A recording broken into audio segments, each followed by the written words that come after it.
Hello my dear students, आप लोगों का इस नए वीडियो में स्वागत है। आज के हम अपने इस नए क्लास में हम लोग चैप्टर नंबर 5 का यानी साझेदार के प्रवेश का क्वेश्चन नंबर 18 करने वाले हैं। इसके पहले हम लोगों ने 6 क्वेश्चंस कंप्लीट कर लिया है और हर क्वेश्चन में हमने कुछ ना कुछ नया सीखने को मिला था, याद है? राइट? अगर नहीं देखा तो उस क्लासेस को जरूर देखना, क्योंकि वो सारी चीजें आपके लिए इंपॉर्टेंट है। और जितने भी क्वेश्चन मैंने एक्सप्लेन किए हैं वो सारे के सारे क्वेश्चन जो है आपके बोर्ड एग्जाम के लिए काफी जरूरी है। और मैंने उन्हीं क्वेश्चन को सिलेक्ट किया हुआ है जो कभी ना कभी बोर्ड एग्जाम्स में आए हुए हैं, या तो उनमें कुछ ऐसे पॉइंट्स हैं जो पॉइंट्स बोर्ड एग्जाम में आए हुए हैं, इसलिए उनको बहुत अच्छे से कर लेना। बाकी कोई भी दिक्कत रहती तो बता देना। जितनी क्लासेस है वो सारी देखना, चाहे लाभ हानि का अनुपात और त्याग का अनुपात निकालने वाला हो, चाहे ख्याति का बंटवारा वाला हो, सारी चीजें देखना। नोट्स जरूर बना लेना, ठीक है? क्योंकि ये नोट्स है ना, तुम्हारे जब क्विक रिवीजन करोगे ना तो वहां पे तुम्हें काम आएंगे, ठीक है? क्योंकि हर बार है ना हम सब कुछ सारे सवाल सॉल्व नहीं कर सकते। तो कभी कभी हमें कैसा होता है कि हमें फटाफट से सवाल समझना होता है कि उसमें क्या था क्या नहीं था, तो वो क्विक जो हमारे नोट्स होंगे ना वो क्विक रिवीजन में काम आ जाएंगे, ठीक है? तो फिलहाल स्टार्ट करते हैं क्वेश्चन। और क्वेश्चन स्टार्ट कर उससे पहले मैं तुम्हें होमवर्क दे देता हूँ, ताकि तुम्हें याद रहे कि तुम्हें पढ़ना क्या है घर पे, ठीक है? तो यहाँ पे तुम लोगों को याद ये रखना है कि एग्जाम्पल नंबर 29, ठीक है? क्या याद रखना? एग्जाम्पल नंबर 29 तुम्हें सॉल्व करना है, ये याद रखना है। सेम टू सेम क्वेश्चन है। पहले ये क्वेश्चन हम लोग समझ लेते हैं, उसके बाद तुम लोग एग्जाम्पल नंबर 29 देख लेना कि उसमें क्या करना है, कैसे करना है। ओके, सवाल स्टार्ट करते हैं। सवाल में लिखा हुआ है जैनी और आन्या। क्या लिखा हुआ है सवाल में? जैनी और आन्या 3-2 के प्रमाण में लाभानी बांटने वाले साझेदार हैं। 31-3-16 के दिन उनकी पेड़ी की पक्की तल पर निम्नानुसार थी। तो बेसिक ये वाली जो लाइन है लगभग सभी सवालों में कॉमन रहती है। और आपको ये बात पता है कि ये जो अनुपात दिया गया, ये कौन सा अनुपात दिया गया हमें? पुराना प्रमाण। क्या दिया गया हमें? पुराना प्रमाण। ये हमें दिमाग में रखना है, ठीक है? अच्छा, ये क्लास आगे बढ़ा उससे पहले बोल दूं कि आप लोगों का सपोर्ट बनाए रखना। सपोर्ट के लिए आप लोग करना क्या, कुछ नहीं करना है, बस जो चैनल है उसको सब्सक्राइब करना, अपने दोस्तों के साथ थोड़ा शेयर भी कर दिया करो। और जिसको जरूरत हो, एटलीस्ट कैसा है ना कि एक थोड़ा सा बिल्डअप होता रहेगा, कि सपोर्ट मिलता रहेगा ना, तो जो भी चीजें हैं वो भी मुझे भी करने में मजा आएगा, और मेरे जो बैक में सपोर्ट्स हैं वो भी सही से बना रहेगा। अदरवाइज उधर से सपोर्ट हटेगा तो मैं इधर गिर जाऊंगा, ठीक है? सो बेटर है कि आप लोग सपोर्ट अपना बनाए रखना, बाकी सारी चीजें तो चलती रहती हैं। ओके, और कमेंट्स जरूर करके बताकर अच्छा लगा, नहीं लगा, समझ में आया, नहीं समझ में आया, क्योंकि वो सारी चीजें कैसी है, ये एक तरह के क्लास का ही समझो। जैसे क्लास में होता है ना, जब हम पढ़ाते हैं पढ़ते हैं तो हम पूछते हैं ना कि बच्चों समझ में आया कि नहीं आया, तो तुम लोग बोलते हैं हाँ सर नहीं आया, वापस समझा दो सर, वो वाला टाइप का, ठीक है? हालांकि मैं क्लास में यहाँ पे उम्मीद करता हूँ कि एक ही शॉट में समझ में आ जाए, क्योंकि क्लास में मुझे चेहरे दिखते हैं तो मैं उस हिसाब से बिहेव कर सकता हूँ। यहाँ पे मुझे चेहरे नहीं दिख रहे हैं किसी के, हाँ, इसी वजह से मैं एज्यूम कर लेता हूँ कि भाई ये वाले पॉइंट में अटकते हैं, और यहाँ पे मैं थोड़ा ज्यादा जोर दे देता हूँ, ठीक है? तो फिलहाल आगे बढ़ते हैं। बाकी चीजें आप समझदार हो, 12वीं में हो, तो उम्मीद करता हूँ कि सारी चीजें समझते हैं। अब यहाँ पे देखो पक्की तलपट में जो चीजें दी गई हैं, जैसा मैंने आप लोगों को बताया है कि दो बातें हमेशा याद रखनी है, कि जो हमारा पूंजी दायित्व होता है, यहाँ पे जितनी भी चीजें होती हैं इनका शेष क्या होता है? हमेशा जमा शेष होता है। मतलब इनमें जो भी चीजें दी गई होती है इनका शेष हमेशा क्या होता है? जमा शेष होता है। और संपत्ति लेना में जो भी चीजें दी गई होती है इनका शेष क्या होता है? उधार शेष होता है, ठीक है? ये दो बातें तुम्हें हमेशा याद रखनी है। ओके, अभी आगे बढ़ते हैं। आगे सवाल में लिखा है तारीख 1/4/16 के दिन उन्होंने प्रियंका को निम्नलिखित शर्तों से नए साझेदार के रूप में प्रवेश दिया। तो नया साझेदार कौन है? प्रियंका। याद रखना, नया साझेदार कौन है? प्रियंका। और पुराने कौन है? जैनी और आन्या। जैनी, आन्या और प्रियंका 3 लोग हो गए हैं। अब देखो 3 लोग हो गए। फिर सवाल में लिखा है कि आवश्यक खाते और पक्की तलपट तैयार कीजिए। तो आवश्यक खाते मैंने जैसा कहा था आपके 3 खाते आ जाएंगे, और पक्की तलपट में यानी टोटल 4 खाते बनाने होते। तो आवश्यक खाते में देखो कौन कौन सा बनाया मैंने। एक पुनः मूल्यांकन खाता बनाया छोटा सा, उसके बाद मैंने पूंजी खाता बनाया हुआ है। पूंजी खाता में तीनों का नाम है जैनी, आन्या और प्रियंका। उसके बाद रोकड़ खाता है, जो ये 3 कंपलसरी है। उसके बाद चौथा जो आपको कही देता है कि पक्की तलपट तैयार कीजिए, यानी कि आर्थिक चिट्ठा, ठीक है? तो ये 4 खाते आपको हमेशा बनाने रहते हैं। अब शुरू करते हैं, एक एक समायोजन सॉल्व करते हैं। पहले समायोजन में लिखा हुआ है कि प्रियंका ख्याति पेटे 14,000 रुपए रोकड़ में लाएगी। क्या लिखा हुआ है? कि प्रियंका ख्याति पेटे 14,000 रुपए रोकड़ में लाएगी। अब इसको कैसे सॉल्व करना होगा? देखो मैंने ये वाले पॉइंट्स कई बार समझाया है कि जब कोई नया साझेदार कुछ लेकर आता है तो एंट्री का आती रोकड़ खाते उधार, और जो लाया वो खाते जमा। क्या लाया है? ये ख्याति, तो ख्याति खाते जमा हो जाएगा। तो यहाँ पे चलो लिख भी देता हूं मैं यहाँ पे, ठीक है? ये रोकड़ वाले के यहाँ पे बाजू में, ताकि तुम्हारे सामने ही रहे तो तुम्हें याद रहेगा। जो पहला एंट्री याद रखना वो क्या हो जाएगा? रोकड़ खाते उधार। क्या हो जाएगा? रोकड़ खाते उधार। और ख्याति प्रीमियम खाते जमा, ठीक है? तो यहाँ पे रकम कितना है? 14,000 रुपए दिया हुआ है, तो यहाँ पे 14,000 रुपए, और यहाँ पर भी 14,000 रुपए। अब अगर एंट्री ध्यान से देखोगे, ठीक है, एंट्री ध्यान से देखो तो रोकड़ में उधार हुआ है, तो रोकड़ में उधार हुआ है, रोकड़ के उधार पक्ष में हमें एक लाइन छोड़ के लिख देना है 14,000 रुपए। और यहाँ पे नाम क्या लिख देंगे? ख्याति प्रीमियम खाते। क्या लिख देंगे? ख्याति प्रीमियम खाते। क्लियर है इतना। और इसकी दूसरी एंट्री मैंने क्या समझा था, इसकी दूसरी एंट्री जो होती है वो हमें बंटवारा करना पड़ता है त्याग के अनुपात में। हमें क्या करना होता है, त्याग के अनुपात में बंटवारा करना होता है, लेकिन उसके लिए हमें पहले त्याग का अनुपात पता होना चाहिए। तो पहले पॉइंट में तो हमें त्याग का अनुपात पता ही नहीं है। देखो यहाँ पे सिर्फ तो ख्याति के बारे में लिखा गया, यानी ये अभी आधा सॉल्व करना बाकी है और आधा हम नेक्स्ट पॉइंट में सॉल्व करेंगे जब आएगा तब। ठीक है, उसके बाद सेकंड पॉइंट की बात करते हैं। तो सेकंड पॉइंट क्या लिखा हुआ है, जैनी और आन्या नई पीढ़ी में कुल पूंजी का 20% जितनी पूंजी प्रियंका लाएगी। अब यहाँ पे ध्यान से सुनना, ये पॉइंट काफी जरूरी है। लिखा है जैनी और अन्या की, ध्यान से सुनना, सिर्फ दो ही लोगों की बात किया। किसकी किसकी बात किया है, जैनी और अन्या की नई पीढ़ी की कुल पूंजी, यानी जैनी और अन्या का मिला के जितना पूंजी होगा, वो भी कौन से वाले में, नई पीढ़ी में। यानी जब नया सवाल, हम पूरा सवाल सॉल्व कर लेंगे तो वहां पे जब कुल पूंजी निकलेगी उसका 20%, ठीक है, उसका 20% कौन लेकर आएगा, प्रियंका लेकर आएगी। तो ये अभी तो हमें पता चला नहीं है, तो मैंने कहा था ये वाले पॉइंट हम कब सॉल्व करेंगे, तो ये वाले पॉइंट हम सबसे लास्ट में सॉल्व करेंगे। इसको सबसे लास्ट में सॉल्व करेंगे, यहाँ पे साइड में मैं लिख दूं लास्ट। ठीक है, क्लियर है, सवाल समझ में आ गया कि नहीं। जैनी और आन्या का जो पूंजी निकलेगा उसका 20% कौन लेकर आ रहा है, प्रियंका लेकर आ रही है। क्लियर है इतना। तो सवाल पहले समझना जरूरी, भले लास्ट में सॉल्व करना है तो क्या हुआ। फिर आगे लिखा है नए लाभ हानि का प्रमाण 2:2:1 रखना है। क्या बोला है, नए लाभ हानि का प्रमाण कितना रखना है, 2:2:1। अब देखो यहाँ पे हमें नया दिया हुआ है और सवाल में ऊपर पुराना दिया हुआ है, तो नया और पुराना दोनों दिया गया है, तो हमारे लिए आसान हो गया। हमें त्याग निकालना है, तो त्याग कैसे निकालेंगे, यहाँ पे निकाल देता हूं मैं। तो यहाँ पे त्याग बराबर क्या हो जाएगा, पुराना माइनस नया। क्या हो जाएगा, त्याग बराबर पुराना माइनस नया। तो सबसे पहले हम जैनी का निकालते हैं। ठीक है, सबसे पहले किसका निकालते हैं, जैनी का, फिर उसी के नीचे निकालेंगे अन्या का। ओके, अन्या ये नाम है ना, हाँ अन्या। तो जैनी की बात करते हैं, तो जैनी का पुराना कितना है, तो जैनी का पुराना है 3/5 और अन्या का पुराना है 2/5। ठीक है, और नए की बात करते हैं तो इसका है 2/5 और इसका भी है 2/5। क्लियर है इतना, समझ में आया। इतना करने के बाद हमने क्या पढ़ा था कि दोनों का डिवाइड वाला सेम होना चाहिए। तो दोनों का डिवाइड वाला तो सेम दिख ही रहा है, यहाँ पे 5 है, यहाँ पे भी 5 है, तो डायरेक्टली ऊपर वाला माइनस कर दो। 3 में से 2 गया 1/5, 2 में से 2 गया 0। राइट, इसका मतलब ये हुआ कि ना इसने कोई त्याग किया, ना ही इसने कोई लाभ कमाया, पर इसने क्या किया, त्याग किया। यानी कि पूरे के पूरे पैसे किसको मिलेंगे, पूरे के पूरे पैसे जैनी को ही मिलेंगे। तो याद रखना है, जिसने त्याग किया पैसे उसी को मिलते हैं। तो पूरे के पूरे पैसे किसके जेब में जाएंगे, जैनी के जेब में जाएंगे। इसकी एंट्री क्या हो जाएगी, तो एंट्री मैं यहाँ पे ऊपर ही लिख देता हूँ। एंट्री क्या हो जाएगी, सबसे पहले यहाँ पे ख्याति प्रीमियम जमा हुआ है, उसको तुम्हें क्या कर देना, उधार कर देना है। तो ख्याति प्रीमियम खाते उधार, रकम कितना है, 14,000 रुपए। और ये पूरे के पूरे पैसे किसके जेब में जाएंगे, ये पूरे के पूरे पैसे जाएंगे जैनी के जेब में। तो यहाँ पे लिखेंगे जैनी की पूंजी खाते का। ठीक है, और पूरे के पूरे पैसे कितने जाएंगे, 14,000 रुपए। तो यहाँ पे लिख देना 14,000 रुपए। क्लियर है इतना, समझ में आया। अब एंट्री देखो क्या है, तो ख्याति प्रीमियम उधार हुआ, तो ख्याति प्रीमियम खाता तो हम बनाते ही नहीं है, लेकिन जैनी की पूंजी क्या हुआ है, जमा। तो चलते हैं जैनी के पूंजी के जमा पक्ष में। तो ये रहा जैनी, और उसके जमा पक्ष में हम कितना लिख देंगे, यहाँ पे 14,000 रुपए लिख देंगे। और नाम क्या आ जाएगा, नाम आ जाएगा ख्याति प्रीमियम खाते। नाम क्या आ जाएगा, ख्याति प्रीमियम खाते। और रकम कितना आ जाएगी, 14,000 रुपए। क्लियर है इतना, समझ में आया। तो देखो हमारा जो ये वाला पॉइंट था, फर्स्ट वाले पॉइंट का जो हमने बाकी रखा था वो भी कंप्लीट हो गया, और थर्ड पॉइंट भी कंप्लीट हो गया। क्लियर है। उसके बाद आगे है डूबत ऋण अनामत का प्रावधान आवश्यक नहीं है। क्या लिखा है, डूबत ऋण अनामत का प्रावधान आवश्यक नहीं है। याद होगा मैंने पिछले क्वेश्चन में ही समझा कि 3 चीजें लिखी रहेंगी। एक, सभी देनदार साहूकार हैं, सभी देनदार अच्छे हैं या पैसे मिल जाएंगे। और एक ये बताना कि डूबत ऋण अनामत का आवश्यक नहीं है, डूबत ऋण अनामत का प्रावधान का आवश्यक नहीं है। इसका मतलब ये हुआ कि जो हमने पुराना वाला डूबत ऋण बनाया था, ठीक है, ये जो हमने 2800 रुपए बनाया था, अब इसकी जरूरत नहीं है क्योंकि हमें पैसे अब मिल जाएंगे। तो जब इसकी जरूरत नहीं है तो डूबत ऋण अनामत को हटा दोगे। अब हटाओगे तो हमें क्या हो जाएगा, फायदा, क्योंकि पूरे के पूरे पैसे मिल जाएंगे। कहाँ से 53,200 मिलने वाला था, अब पूरे के पूरे मिल जाएंगे। ठीक है, तो जब इसकी आवश्यकता नहीं है तो हमें फायदा हो गया। याद रखना है कि सभी देनदार अच्छे हैं या प्रावधान की आवश्यक नहीं है, तीन दोनों का ही मतलब क्या हो जाएगा, हमें फायदा हो गया है। और फायदा हम क्या लिखते हैं, पुनः मूल्यांकन के जमा में। तो यहाँ पे नाम क्या लिखेंगे, यहाँ पे नाम लिखेंगे डूबत ऋण अनामत।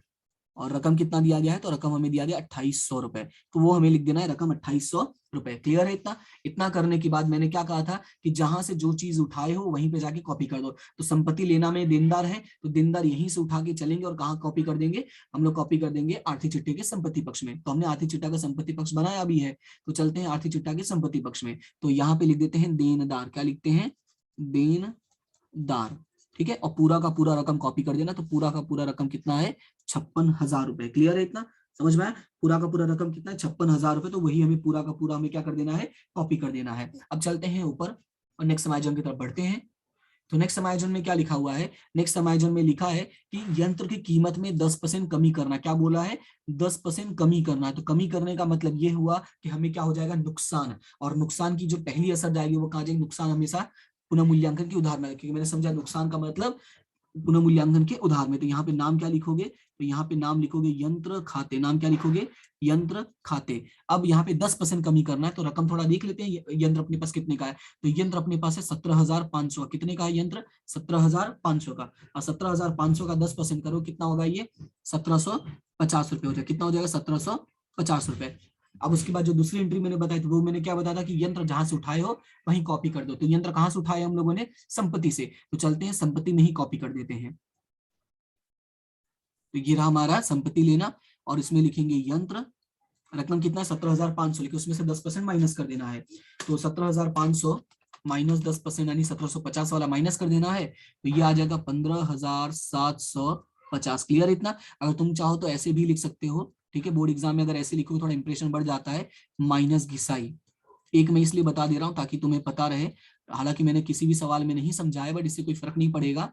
ओके, तो टेंशन लेने की जरूरत नहीं है। लेकिन फिर भी अगर तुम्हें ऐसा लगता है कि ये सारी चीजें जैसे स्कूलों में बोला गया होगा तुम्हें भाई, ठीक है, तुम उसको फॉलो कर सकते हो। लेकिन मेरा सजेशन यही है, नहीं लिखोगे तो भी चलेगा, कोई दिक्कत नहीं है, फोर्स नहीं है। ठीक है, तो यहाँ पे हो गया हमारा घिसाई 1750 रुपए, और बच्चे का कितना, 15,750 रुपए। चलो आगे बढ़ते हैं। अब इतना बड़ा सवाल सॉल्व कर रहे हो तो क्या 2 लाइन लिखने में हमें कुछ हो थोड़ी जाएगा, ठीक है, मुश्किल से 2 लाइन होगा। सबका घिसाई घिसाई कमी कमी वृद्धि यही तो लिखना होता है, इसमें हमारा कुछ चला नहीं जाएगा। तो अगर लिखना चाहो तो तुम लिख सकते हो। ओके, ठीक है, चलो आगे बढ़ते हैं। तो आगे लिखा हुआ है मकान की बाजार कीमत 70,000। क्या लिखा है, मकान की बाजार कीमत कितनी है, 70,000 रुपए है। कितनी कीमत है, 70,000 रुपए। अब मकान की कीमत 70,000 है, थोड़ा अपने में देख लेते कितने का था। तो मकान अपने पास कितने का था, सिर्फ 42,000 का ही था, और यहाँ पर कितने का हो गया, 70,000 का। तो अपने पास 42 का था, यहाँ 70 हो गया है, तो कमी हुई या वृद्धि हुई, तो साफ साफ दिख रहा है 42 से 70 हो गया। यानी 70 में से 42 घटाओगे तो पता चलेगा 28,000 का में क्या हो गया है, फायदा। और फायदा हम कहाँ लिखते हैं, फायदा हम लिखते हैं पुनः मूल्यांकन के जमा में। यहाँ पे क्या लिखेंगे, मकान। क्या नाम लिखोगे, मकान। और रकम कितना लिखोगे, 28,000, क्योंकि हमें 28,000 का में क्या हो गया है, फायदा हो गया, तो हमें 28,000 रुपए लिखना पड़ेगा। क्लियर है इतना? अब इसकी जो दूसरी एंट्री है वो सेम वही, मकान कहाँ से, संपत्ति लेना से उठाए हैं। तो चलते हैं और यहाँ पे लिखते हैं मकान, और यहाँ पे पूरा कॉपी कर देंगे 70,000 रुपए। कितना कॉपी कर देंगे, 70,000 रुपए। ठीक है, तो ये हमारा ये एंट्री भी कंप्लीट है। उसके बाद चलते हैं आगे वाले में। तो आगे में क्या लिखा है, विनियोग की बाजार कीमत 68,950 है। क्या बोला है, विनियोग की बाजार कीमत कितनी, 68,950। और अपने पास कितने का वो भी देख लो, तो अपने पास है 63,000 का। कितने का अपने पास, 63 का। और मार्केट में कितना हो गया, बाजार में कितना हो गया, 68,950 रुपए। तो फायदा हुआ है, नुकसान हो, तो देखोगे हमारे पास कम था, मार्केट में ज्यादा मिल रहा है। तो 63 में से 68,950 है, 68,950 में से 63 माइनस करोगे तो पता चल जाएगा 5,950 रुपए का फायदा हो गया। और वो फायदा हमें कहाँ लिखना है, पुनः मूल्यांकन के जमा में। तो यहाँ पे चलेंगे और लिखेंगे विनियोग। क्या लिखेंगे, विनियोग। कितना, 5,950 रुपए का हमें फायदा, तो हमें वही लिख देना है 5,950 रुपए। इतना क्लियर है?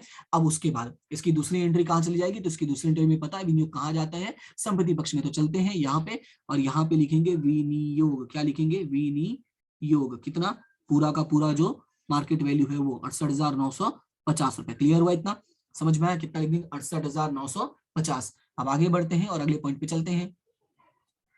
अगला पॉइंट है जैनी और आन्या नई पीढ़ी में अपने दोनों की कुल पूंजी। ध्यान से सुनना इस पॉइंट को, जैनी और आन्या ये जो दोनों हैं, ये अपनी जो इनका जो पूंजी निकलेगा, ठीक है, वो नई पीढ़ी में कैसे रख रहे हैं इन लोगों ने, अपने संबंधित नए लाभ हानि के प्रमाण में रखेंगे। इन लोगों ने ये तय किया, किसने, जैनी और आन्या ने, इनकी जो नई पूंजी निकलेगी, ठीक है, इन दोनों की जो कुल पूंजी निकलेगी उस पूंजी को ये लोग कैसे रखेंगे, नए लाभ हानि के प्रमाण में रखेंगे। तो नया लाभ हानि का प्रमाण इन दोनों का कितना है, तो इन दोनों का है 2:2, यानी कि मैं इसको बोल सकता हूं 1:1, कि 2 का मतलब 2 से भाग कर दोगे तो 1:1 हो जाएगा। पर ये हम किसकी बात कर रहे हैं, ये हम बात कर रहे हैं जैनी की और अन्य की, ये तुम्हें याद रखना है, हम किसकी बात कर रहे हैं, जैनी और अन्य की बात कर रहे हैं, ठीक है, क्लियर इतना। तो अभी देखो, अब मैंने ये कहा कि भाई इनका पूंजी बांटना है, तो पूंजी कब बांटोगे, जब पूंजी पता चलेगा, कि अभी तो सवाल खत्म हुआ नहीं है, और ये हमें कब पता चलेगा, सबसे लास्ट में। यानी कि इसका मतलब ये हुआ कि हमें ये सबसे लास्ट में ही सॉल्व करना होगा, यानी जैसे ये वाले पॉइंट को हमने लास्ट में रखा है, वैसे इस पॉइंट को भी हम क्या करेंगे, हम सबसे लास्ट में ही सॉल्व करेंगे। क्लियर है, अभी हम इसके लिए ब्रेक रखते हैं और आगे बढ़ते हैं। देखो समायोजन सारा खत्म होगा, क्योंकि 1 to 8 में हमने 6 समायोजन सॉल्व कर लिया, 2 समायोजन बाकी है, दूसरा और 8वां, जो हमें सबसे लास्ट में सॉल्व करना है। तो समायोजन खत्म हो गया, अब हमें क्या करना है, आरती चिट्ठे में से चीजों को कॉपी पेस्ट करना है। क्या करना है हमें, आरती चिट्ठे में से चीजों को कॉपी पेस्ट करना है। तो कॉपी पेस्ट करना तो मैंने बहुत सिखा दिया तुम लोगों को, तुम फटाफट कॉपी पेस्ट करो, ठीक है, मैं भी लिख के दिखाऊंगा, लेकिन करो एक बार, ट्राई करो, फटाफट बंद करो, वीडियो पॉज करो और कॉपी पेस्ट करो, फिर देखो कि कितना सही निकलता है तुम लोगों का। तो उम्मीद करता हूँ ट्राई किया होगा। चलो अब मैं समझा देता हूँ, देखते हैं कैसे कितना होगा। तो यहाँ पे अगर देखोगे, सबसे पहले क्या लिखा हुआ है, सबसे पहले लिखा है पूंजी और जैनी और अन्य का। तो पूंजी का मैंने क्या बताया था, हम लिखते हैं शेष आगे लाए पूंजी के जमा पक्ष में। अच्छा, मैंने यहाँ पे कई बार तुम लोगों को समझा, तो मैं फिर से एक बार लिख देता हूँ कि यहाँ की चीजें उठा के, जो चीजें हम बांट सकते हैं उसको उठा के पूंजी के इस वाले पक्ष में, यानी उधार वाले पक्ष में, और जो यहाँ की चीजें यानी संपत्ति में जो चीजें, उसको हम पूंजी के उधार में लिख देंगे। तो ये तुम्हें थोड़ा हमेशा हर सवाल में याद रखना है, ठीक है, क्लियर है इतना। अब चलो लिखते हैं। तो ये पूंजी कहाँ चला जाएगा, यहाँ पे जमा में चला जाएगा। तो यहाँ पे हम लोग क्या लिखेंगे, शेष आगे लाए, क्या लिखेंगे, शेष आगे लाए, ठीक है। रकम कितना है, 70,000 और 56,000, ठीक है, 70,000 और 56,000। उसके बाद आगे बढ़ते हैं और अगली चीजें देखते हैं। तो अगली चीजों में है सामान्य अनामत और विनियोग अनामत। क्या है, सामान्य अनामत और विनियोग अनामत, और ये दोनों को ही हम क्या करते हैं, बंटवारा कर लेते हैं। तो सामान्य अनामत और विनियोग अनामत दोनों का ही हम बंटवारा करते हैं। तो चलते हैं, यहाँ पे हम जमा में ही लिख देते हैं, क्योंकि देखो मैंने क्या कहा, हमें सिर्फ क्रॉस में ही जाना है ना। देखो यहाँ से उठा के, देख रहे हो ना, यहाँ से उठा के, कहाँ से उठा के, हमने पूंजी दायित्व में से उठा के हमें कहाँ चलना है, संपत्ति वाले में चलना है। सॉरी सॉरी, पूंजी दायित्व से उठा के हमें कहाँ चलना है, पूंजी के उधार में चलना है, ठीक है। तो ये पूंजी का उधार है। तो पूंजी, अरे यार सॉरी गड़बड़ हो गई, थोड़ा सांस ले लेते हैं। हाँ अब सुनो, देखो यहाँ पे हमें क्या करना है कि हमने इसको पूंजी दायित्व पक्ष से उठाया है और उसके हमें कहा चलना है, पूंजी के जमा पक्ष में चलना है, यानी क्रॉस एंट्री हमें करनी होती है। क्लियर है इतना। तो क्रॉस एंट्री करनी होती है, तो हम चलो लिख लेते हैं इसको। दो नाम दिया गया, एक हमें नाम दिया गया विनियोग अनामत, ठीक है, एक नाम क्या दिया गया, विनियोग अनामत, और दूसरा हमें क्या दिया गया है, सामान्य अनामत। फटाफट बांट लेते हैं, ये 8,400 है, तो 8,400 को हम पहले बांट लेते हैं, सामान्य अनामत जो हमारा रकम है। तो 8,400 को बांटोगे तो ये हो जाएगा 5,040, कितना हो जाएगा ये, 5,040 हो जाएगा, और ये हो जाएगा 3,360 रुपए। अब क्वेश्चन ये है कि ये आया कैसे, तो हमें अनुपात जो दिया गया था उसी अनुपात में हम लोगों ने बांटा है, ठीक है। जो हमें अनुपात दिया गया था उसी अनुपात में बांटा है। कौन से अनुपात में, पुराने अनुपात में। पुराना अनुपात कितना है, 3:2। ओके, तो एक बार मैं यहाँ पे करके दिखा देता हूँ। जैसे 8,400 गुणे 3/5, कैलसी में सॉल्व करो तो 8,400 गुणे 3/5, तो आ गया ना 5,040। क्लियर है इतना। इस तरह से तुम्हें सॉल्यूशन कर लेना होता है, और किसी भी सॉल्यूशन में अगर कोई समस्या कभी फील होती है तो बता देना कि सर इसमें ऐसे वाले में कैसे करेंगे, ठीक है। अब बात करते हैं विनियोग अनामत का। तो विनियोग अनामत कितना का था वो भी देख लेते हैं। विनियोग अनामत है 4,200 का, यानी इसका सीधा आधा है। तो इसका आधा है, इसको सॉल्व करेंगे तो ये आ जाएगा 2,520 रुपए आ जाएगा, और ये आ जाएगा 1,680 रुपए। क्लियर है इतना, इन दोनों का आधा आधा कर दिया मैंने। अब चलते हैं, विनियोग अनामत तो ही चुका है, अब आगे बढ़ते हैं। तो आगे हमें क्या दिया, सामान्य अनामत डन, विनियोग अनामत डन। अब उसके बाद है कारीगर लाभ भाग फंड और लेनदार। क्या है, कारीगर लाभ भाग फंड और देनदार, और ये दोनों ही के दोनों हम बांटते नहीं है, तो ना बांटने वाली चीजों को हम जहां से उठाते हैं वहीं लिख देंगे। और कहां से उठा रहे हैं हम, पूंजीदायित्व पक्ष में से। तो पूंजीदायित्व पक्ष में से उठाएंगे तो चलते हैं पूंजीदायित्व पक्ष में ही लिख देते हैं। जो नाम दिया गया वही नाम लिखना है, कारीगर लाभ भाग फंड। क्या लिखना है, कारीगर लाभ भाग फंड, ठीक है।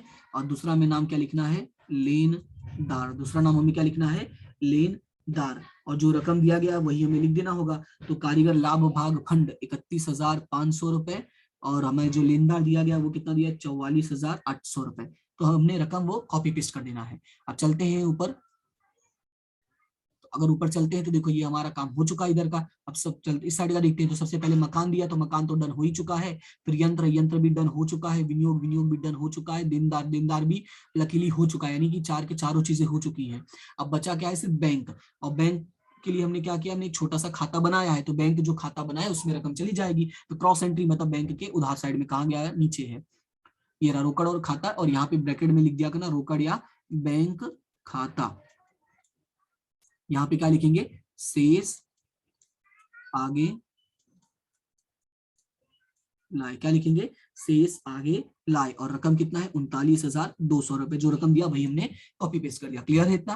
तो अगर आप सवाल में देखोगे तो जो भी समायोजन था वो सॉल्व हो चुका है, और ये सॉल्व हो चुका है, जो बाकी था उनको छोड़ के। ठीक है, अब हमें क्या करना है, सिर्फ हमें एंट्रीज क्लोज करनी है, तो सॉरी खाते में क्लोज करने हैं। तो खाते क्लोज करने के लिए हमें क्या करना होगा, तो सबसे पहले मैंने क्या कहा था कि फटाफट इसका क्या कर लोगे, टोटल कर लो। तो इसका चलो टोटल कर लेते हैं।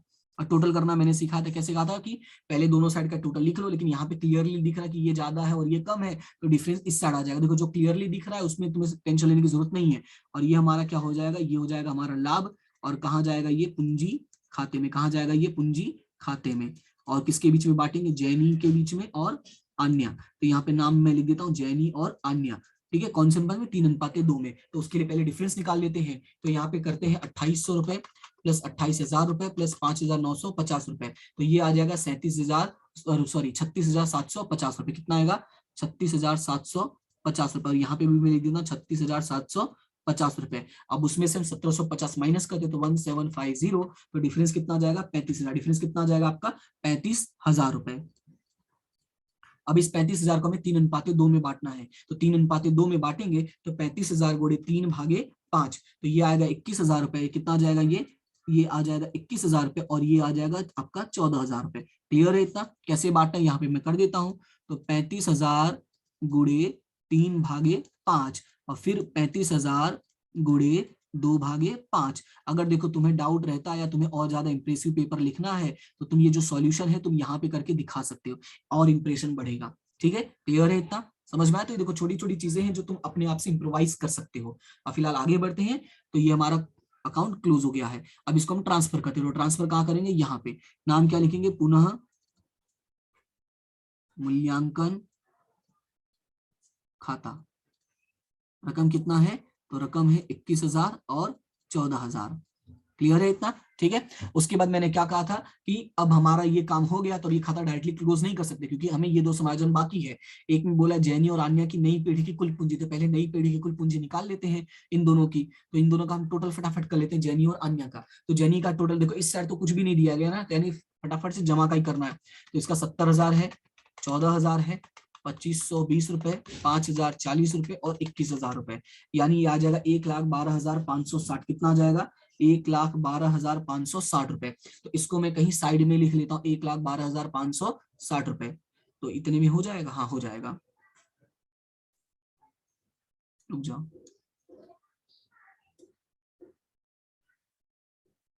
रुक जाओ, हाँ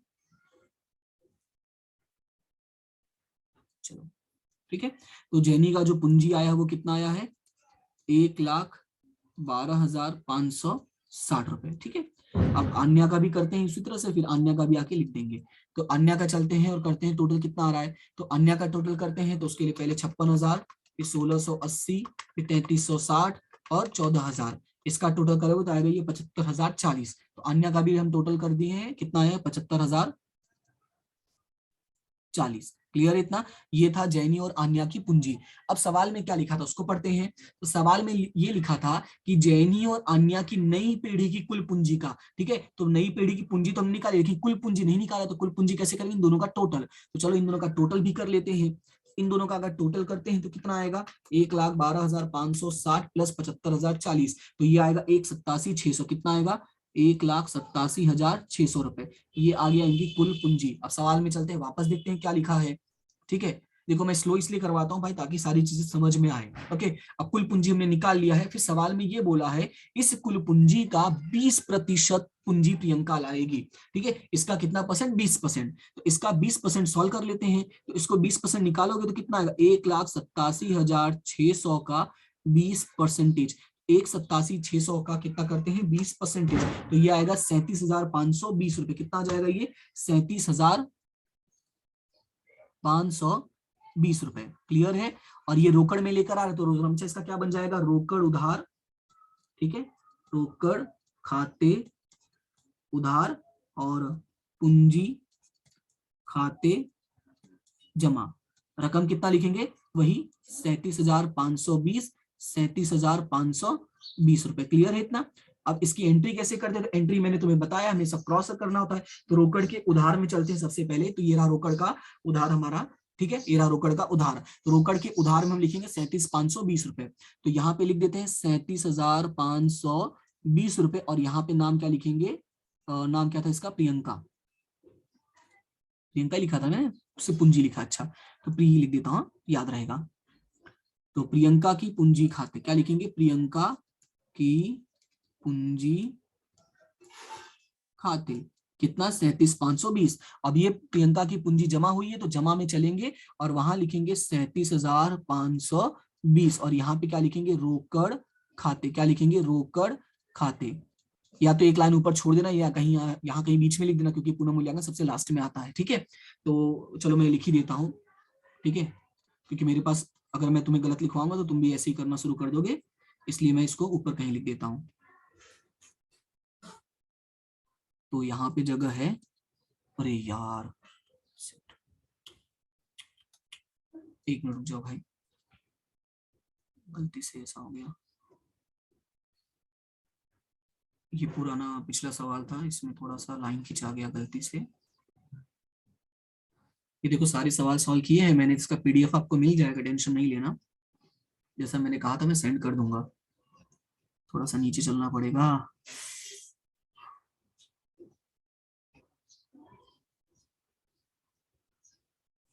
एक मिनट, हाँ ये थोड़ा सा स्लो हो जाता है यार, काफी सारे ऐप्स ऑन होते हैं ना इसकी वजह से।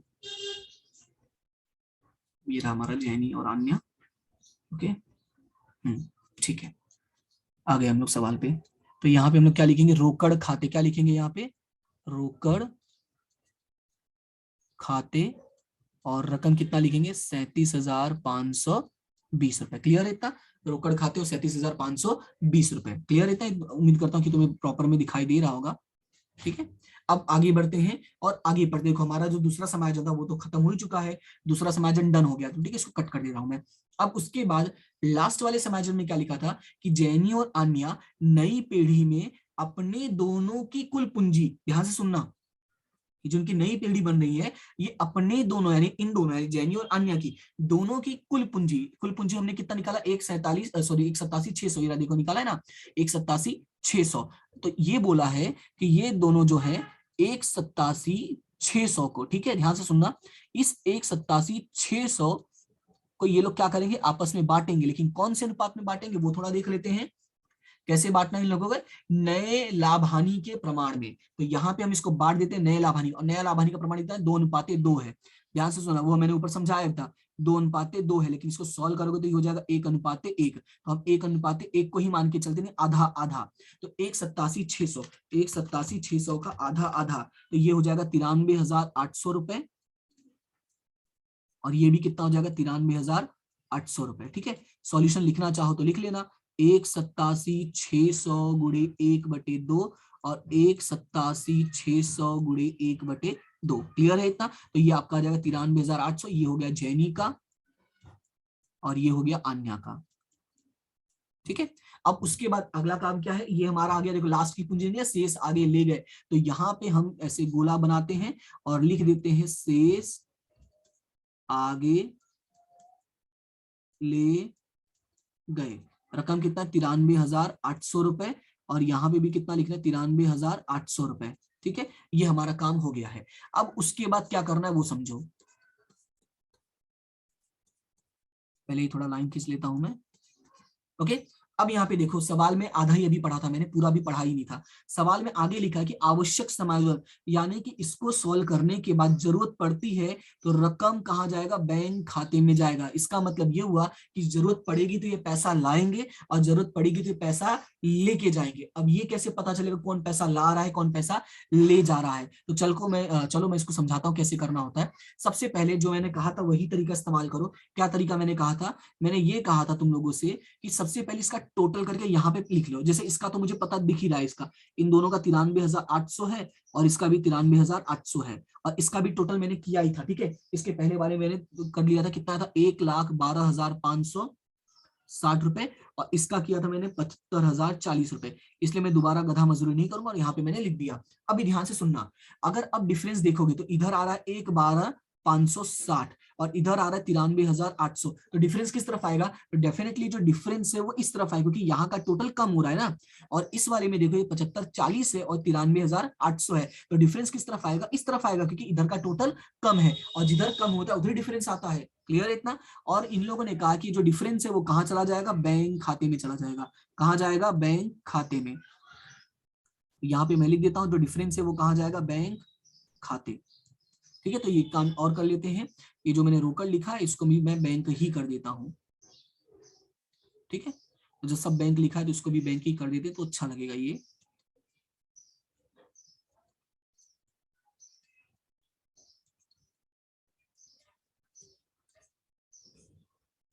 चलो ठीक है, अब यहाँ पे रकम कितना आएगा वो भी कर लेते हैं।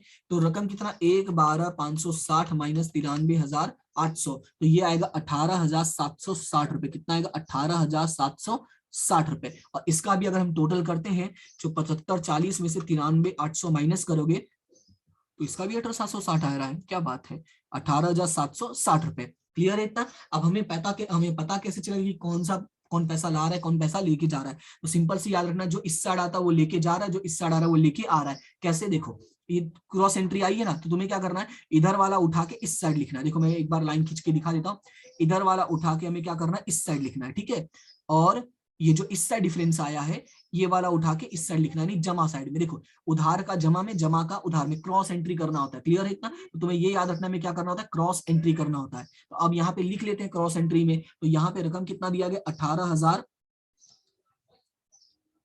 एक मिनट, क्या लिखेंगे, 18,760 रुपए, और यहाँ पे भी लिखेंगे 18,760 रुपए।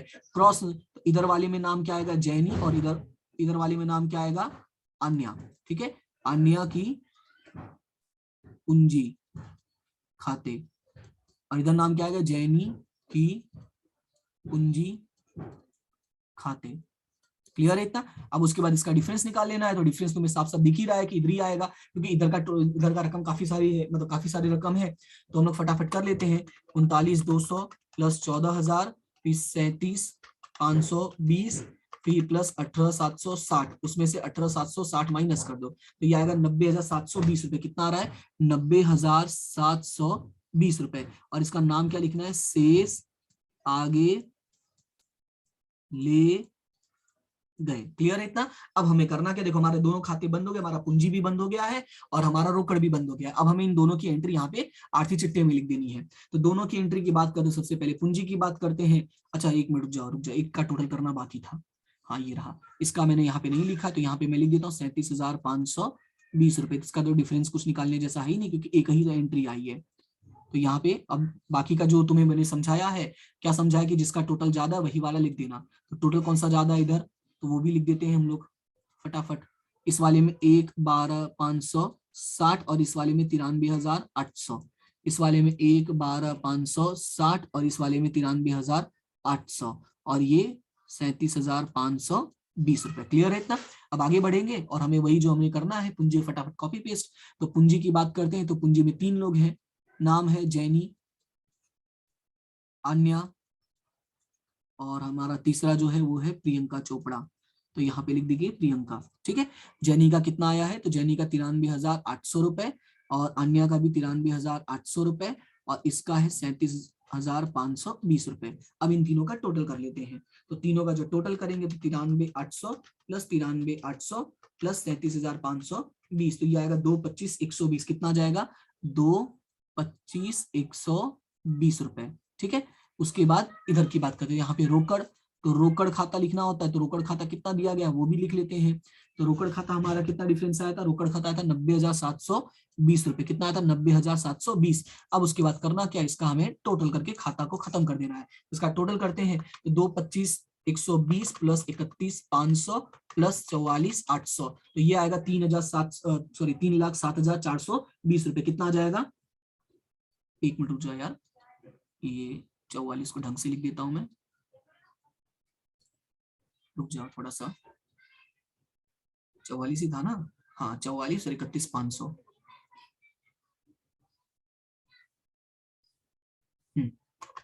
93,800 प्लस 93,800 और 37,520, तो ये आपका 2 25 120 फिर 31 500 44 800, तो ये आएगा 3,07,420 3,07,420। इधर का भी कर लेते हैं, तो 15,750 70,000 56,000 68,950 और ये 90,720।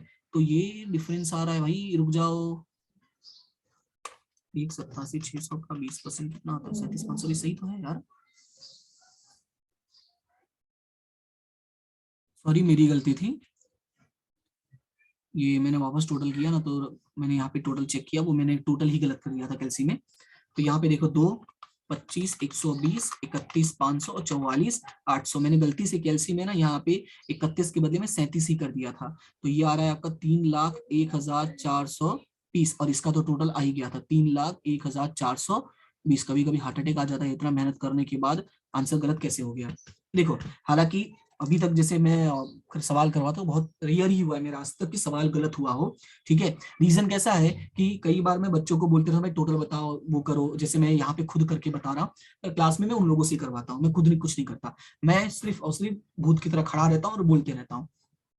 ठीक है, तो इसमें कैसा होता है कभी कभी आंसर्स मैच नहीं करते, बट रेयर होता है ऐसा। तो ये कभी मत सोचना कि मैं तुम्हें कुछ गलत बताऊंगा। ठीक है, यहाँ पे थोड़ा टाइम ज्यादा लग गया इस सवाल में, क्योंकि भाई थोड़ा सा कहते हैं ना, 2 चीजें गलती कर दी थी मैंने, 2 लापरवाही कर दी थी, उसमें कोई दिक्कत नहीं है। तो इंसान है, गलतियों का पुतला है, होता रहता है गलती। ओके, तो फिलहाल उसको इग्नोर करते हैं और समझते बात को। यहाँ पे देखो सवाल में जो भी चीजें थी मैंने समझा दी, और उम्मीद करता हूँ कि सारी चीजें तुम्हें समझ में आ गई होंगी। फिर भी अगर कोई डाउट रहता है, कोई भी मन में शंका रहता है, तो डेफिनेटली बिना टेंशन लिए बता देना। ओके, और बाकी जो तुम्हें करना है सपोर्ट के तौर पर बाकी सारी चीजें करते रहना। ओके, फिलहाल मिलते हैं नेक्स्ट क्लास में, तब तक के लिए थैंक यू सो मच। और नेक्स्ट क्लास हमारी इस चैप्टर का लास्ट क्लास होगा, तो उसको अच्छे से देख लेना, उसके बाद ये चैप्टर खत्म, फिर हमारा नेक्स्ट चैप्टर स्टार्ट होगा निवृत्तिया मृत्यु का। क्लियर है, तो मिलते हैं नेक्स्ट क्लास में, तब तक के लिए thank you so much and have a good day.